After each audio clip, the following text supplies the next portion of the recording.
Dans cette vidéo, nous allons te présenter 6 erreurs à ne surtout pas commettre avant de te mettre en couple.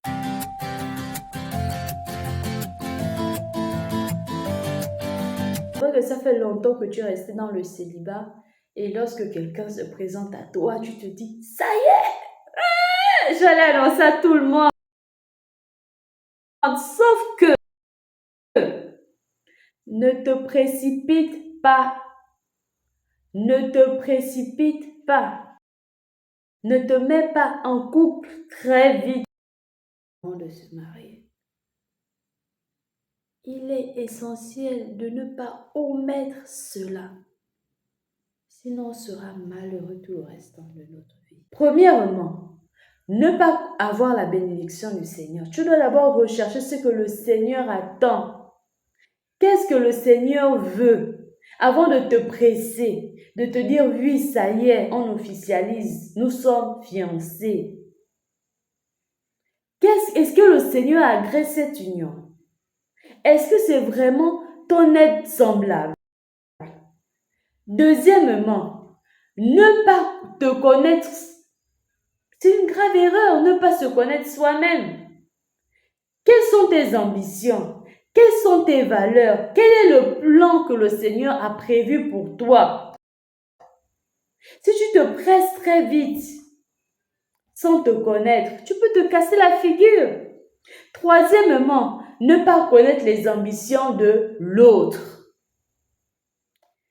Quand tu ne connais pas les ambitions de l'autre et tu te projettes, oui, j'ai trouvé le bon mari. Si tu te découvres après le mariage que toi, tu es une femme de grande valeur. Tu es une femme qui aime travailler. Mais ton mari te dit, je ne veux pas que tu travailles. Tu vas accepter parce que c'est ton mari. Mais tu seras une femme malheureuse. Tu seras une femme aigrie. Tu seras une femme qui va vivre sa vie dans un rêve. Que si j'avais, si. Connais-toi toi-même. Connais les ambitions de ton conjoint. Quatrièmement, il faut connaître ses valeurs. Connais ses valeurs. Qu'est-ce qu'il est prêt à faire? Il y a des hommes qui sont prêts à faire n'importe quoi pour avoir de l'argent. Il y a des femmes qui sont prêtes à faire n'importe quoi pour avoir de l'argent. Quelles sont ses valeurs? La cinquième erreur que tu ne dois surtout pas connaître, c'est ne pas connaître tes beaux-parents. Ça, c'est une erreur. Il est issu de quelle famille? D'une famille de personnes qui aiment se battre. D'une famille de personnes qui aiment s'insulter. D'une famille de personnes qui ne s'aiment pas. D'une famille de personnes schizophrènes, des voleurs, des menteurs. Il est issu de quelle famille? Est-ce que tu es prêt à aller t'ajouter, t'aligner encore dans cette famille? Aligner tes enfants dans cette famille? Il est issu d'une famille de bons chrétiens. Il est issu d'une famille de personnes qui ne croient pas en Dieu, mais qui ont des valeurs. Il est issu de quelle famille? C'est important de savoir tout ça avant de te mettre en couple. On est pressé, mais parfois on se met en couple sans avoir la bénédiction de nos parents. C'est une erreur. Tu n'as pas la bénédiction de tes parents, tu vas déjà vivre chez lui. Tu n'as pas la bénédiction de tes parents, tu fais déjà vivre tu appelles déjà la femme d'autrui. Viens, on va vivre ensemble. Tu sais que ta mère ne l'aime pas. Ton père ne la supporte pas. Pressé.